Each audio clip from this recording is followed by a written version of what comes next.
Salut à tous, bienvenue sur la chaîne Reptiline, très heureux de vous retrouver aujourd'hui dans une nouvelle vidéo. Aujourd'hui, vous l'aurez compris, nouveau petit top 5 avec un thème particulier. Bon, en réalité, c'est pas vraiment un top, il n'y a pas de meilleure espèce que l'autre, mais vous l'aurez compris, une petite énumération. Cette fois-ci, des espèces qui aiment les températures plutôt fraîches. C'est quelque chose d'assez peu commun en terrario, les reptiles étant des animaux poikilothermes et ectothermes, à savoir que leur température dépend de l'environnement dans lequel ils se trouvent. C'est des espèces qui, habituellement, vont venir de climats plutôt tropicaux et vont s'élever à des températures plutôt élevées. On est habitué à utiliser des tapis chauffants ou des lampes chauffantes plus ou moins puissantes selon nos espèces. Mais alors, est-ce qu'il existe des espèces qui s'élèvent à température ambiante ou avec des chauffages très limités? Eh bien oui, évidemment. Certaines de ces espèces peuvent même être tout à fait adaptées aux débutants, d'autres un petit peu moins. On va voir ça ensemble, j'essaie de vous prendre un peu dans toutes les catégories, vous allez le voir. On va avoir du lézard, du serpent et même de la grenouille. Donc il y en aura pour tous les goûts et pour tout le monde. On commence tout de suite avec la première espèce. Il s'agit du Geckoacrète Corelophus ciliatus. Clairement, on commence par une valeur sûre, un lézard très connu, tout à fait adapté aux débutants. Le ciliatus, il est originaire de Nouvelle-Calédonie, petit territoire français perdu pas loin de l'Australie. Contrairement à ce qu'on pourrait croire, les températures de ce genre d'environnement ne sont pas si élevées. En effet, cette île est sujet au vent des alizés, qui vont donc créer une île très venteuse avec des températures relativement basses pour une région tropicale. De ce fait, élever un Geckoacrète à température ambiante en captivité est tout à fait possible, à condition d'avoir quand même une température ambiante correcte. Bien sûr, un éclairage sera toujours nécessaire sur votre terrarium afin de créer un cycle jour-nuit et d'éventuellement éclairer les plantes qui pourraient se trouver dans le terrarium. Cet éclairage va relever de 1 ou 2 degrés la température. À ça, on prend en compte qu'on aura un terrarium bien ventilé. C'est important pour les Geckoacrètes étant donné qu'on va essayer d'avoir une petite humidité. Il faut que ça puisse facilement s'aérer et se sécher, donc ça c'est très important et on oublie de le préciser pour les Geckoacrètes. Donnez-leur des bonnes ventilations, c'est la base et ça se passera très bien. Après, comme je vous dis, il faut un environnement avec quand même des températures correctes. S'il fait 18 chez vous, ce sera pas suffisant. Mais à 23, 24, votre ciliatus, ça lui conviendra sans problème. Il y a même déjà des observations qui ont montré que les ciliatus étaient beaucoup plus actifs dans les 20-22 degrés que dans les 28-30. Évidemment, c'est une espèce qui a plein d'avantages et qui revient assez souvent dans ces classements, donc le Geckoacrète, je vous le recommande. Et si vous voulez une espèce un petit peu plus originale, regardez dans le genre Rhacodactylus, puisque c'est toutes des espèces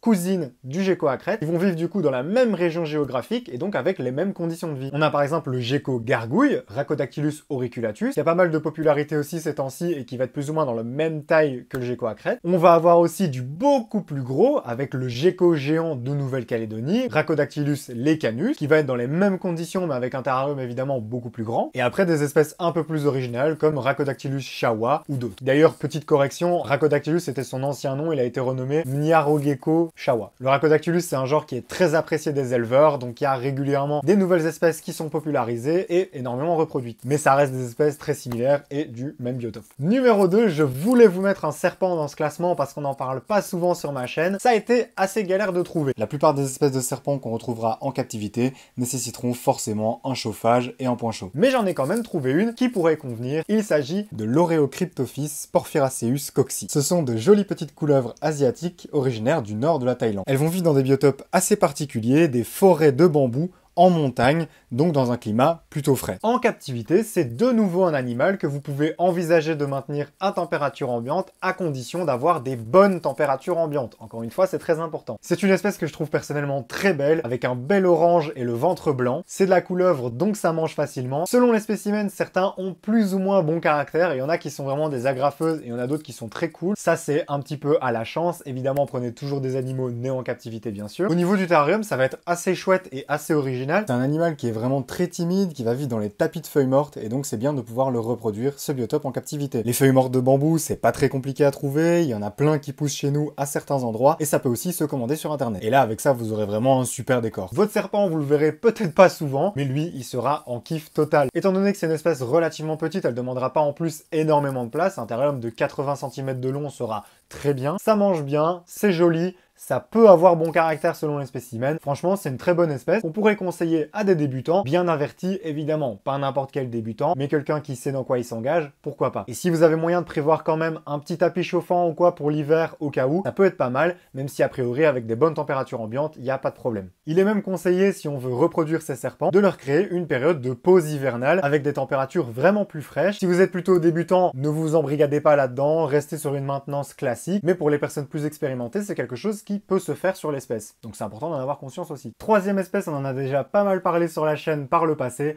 le Tribolonotus gracilis, une espèce très populaire en captivité et pourtant, attention, pas facile à maintenir et pas pour tout le monde. Ce sont des animaux qui vont vivre dans des zones vraiment très fraîches, très humides, à proximité des ruisseaux, cachés sous les souches d'arbres et être à moitié aquatiques, donc autant à l'aise dans l'eau que sur terre. De ce fait, c'est des animaux qui n'aiment pas du tout la chaleur. Au-dessus de 30 degrés pendant une longue période, ça peut vraiment être problématique pour eux. C'est pour ça qu'il faut faire attention l'été. Elle peut être très sympa à maintenir, notamment en couple et en famille, ça marche très bien. Mais attention tout de même, ce sont des animaux très timides et très peureux qui sont parfois assez compliqués à observer. Si vous voulez des informations dessus, j'ai fait évidemment le tuto complet que je vous invite à consulter parce que là, vous trouverez vraiment toutes les informations nécessaires pour leur maintenance, les points positifs, les points négatifs. Mais voilà, faites attention avec ça. Quatrième espèce, on va aller voir un petit peu dans les grenouilles. Plus particulièrement les rainettes, parce que si on parle d'amphibiens au sens global, j'aurais pu aussi vous citer les tritons. Les tritons marbrés que je vous avais présentés, c'est une espèce qui aime les climats frais. Seulement voilà, moi je peux l'avoir parce que je suis en Belgique. En France, vous pouvez pas. Ce serait dommage de faire une vidéo comme ça et de la limiter uniquement à une partie du public. Donc j'ai choisi des espèces qui étaient accessibles pour tout le monde, ou en tout cas pour tous les francophones. En l'occurrence ici, on va centrer sur les grenouilles mousses. De nouveau, espèce très apprécié, avec quand même des petites difficultés et des petites subtilités dans la maintenance. Alors en fait, la plupart des amphibiens sont justement des animaux qui cherchent le frais, qui n'aiment pas trop les températures élevées. C'est pour ça qu'on va éviter généralement les chauffages trop forts. Et comme je le conseille souvent pour les amphibiens d'ailleurs, si vous avez moyen de les maintenir dans une pièce à température ambiante, c'est même encore mieux. Toutes mes grenouilles sont maintenues en température ambiante à environ 23-24 degrés, c'est parfait. Au-delà de 30 degrés, elles sont pas bien. Certaines espèces ont un peu plus de résistance à la chaleur, comme les rainettes de White par exemple, ou certaines espèces d'Amérique centrale, et pour les autres, les températures fraîches, c'est mieux. Et c'est le cas en particulier des grenouilles mousses, qui viennent donc de forêts primaires au nord du Vietnam, qui vivent dans des cavités humides et à moitié aquatiques, donc dans des environnements vraiment avec des températures fraîches, des températures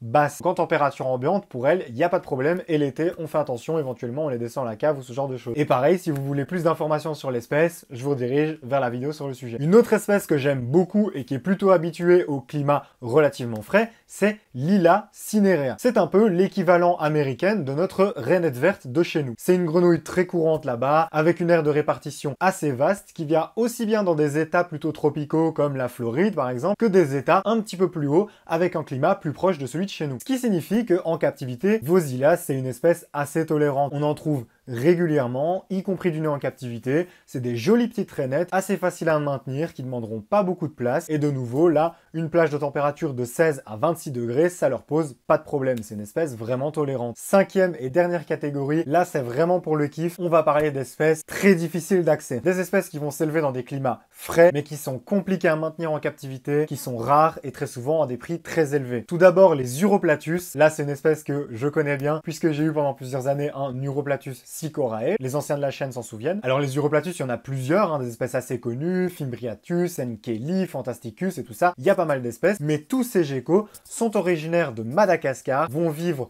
en altitude, et ce sont donc des espèces avec des maintenances très particulières. C'est magnifique, fascinant à observer. Au niveau du mimétisme dans leur environnement, c'est très impressionnant. Ils savent vraiment se fondre sur les décors, sur les branches. Quand il y a du lichen notamment, ou sur les branches en liège même, ça marche très très bien. C'est des animaux, moi, qui me fascinent et que j'adore au plus haut point, mais clairement, c'est difficile d'accès. Ça arrive souvent d'avoir des problèmes, même avec des individus nés en captivité. Il faut savoir s'y prendre avec, mais c'est des animaux qui aiment la fraîcheur et qui peuvent descendre très bas en température sans problème. Par contre, l'été, c'est des espèces vraiment fragiles. Les canicules, elles aiment pas du tout ça, et ça peut arriver régulièrement de perdre des animaux si c'est mal géré. Autre Graal encore plus grand, c'est l'Abronia graminea, qu'on appelle le lézard alligator. Alors ça, à titre personnel, c'est mon rêve ultime. C'est très rare, c'est très cher, mais qu'est-ce que c'est magnifique. Ici, on est plutôt sur des montagnes du Mexique, et là, pour le coup, il y a même des endroits en Europe où l'été, ils les élèvent en extérieur, et où ça se passe très bien. C'est des animaux qui ont besoin de très forte ventilation, ils peuvent même éventuellement s'élever dans des flexariums, des terrariums avec des grandes parties grillagées, qui sont arboricoles, qui ont besoin de place et de connaissances très précises. C'est clairement des espèces où tu rêves